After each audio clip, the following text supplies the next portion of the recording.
कहानी उन 4 युगों सतयुग, त्रेता युग, द्वापर युग और कली युग की है।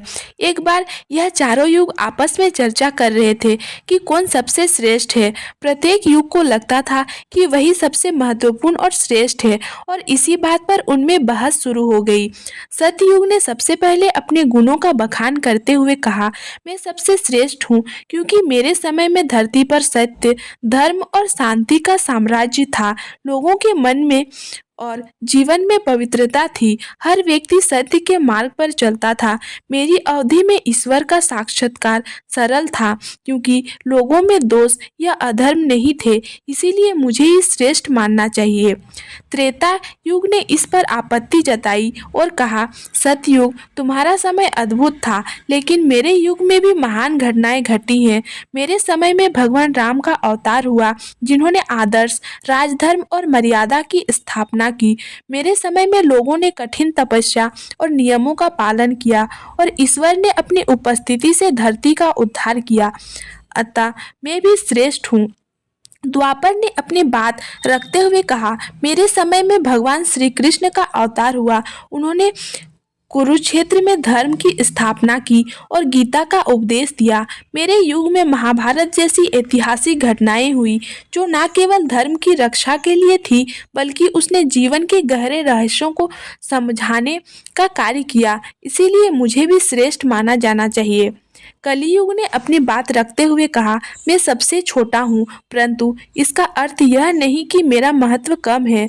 मेरे समय में मोक्ष की प्राप्ति अधिक सरल है। सत्य और तप के कठिन मार्ग की अपेक्षा भक्ति और प्रेम से ईश्वर प्राप्ति का मार्ग खुला है।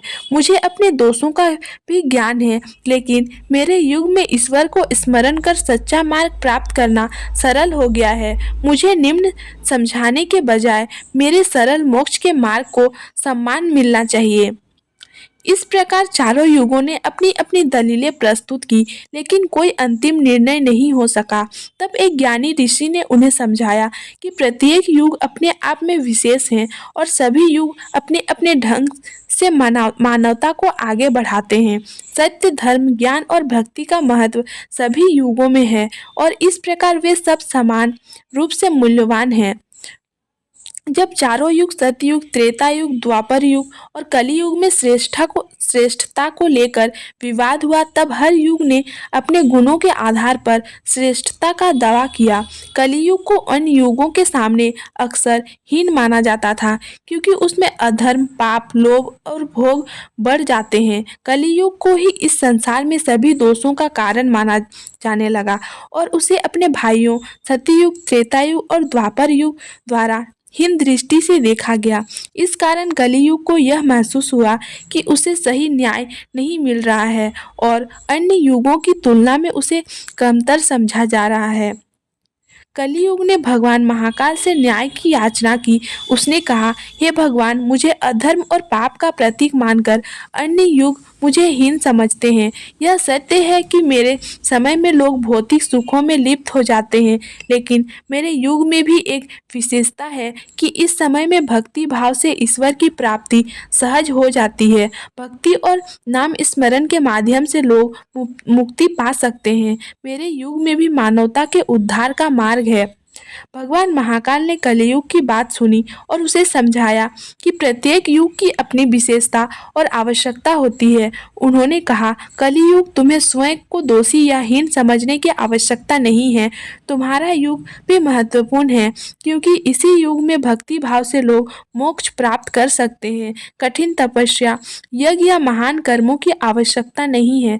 सच्ची भक्ति और श्रद्धा से लोग परमात्मा को साक्षात्कार कर सकते हैं। इसीलिए तुम्हारा भी एक विशेष स्थान है।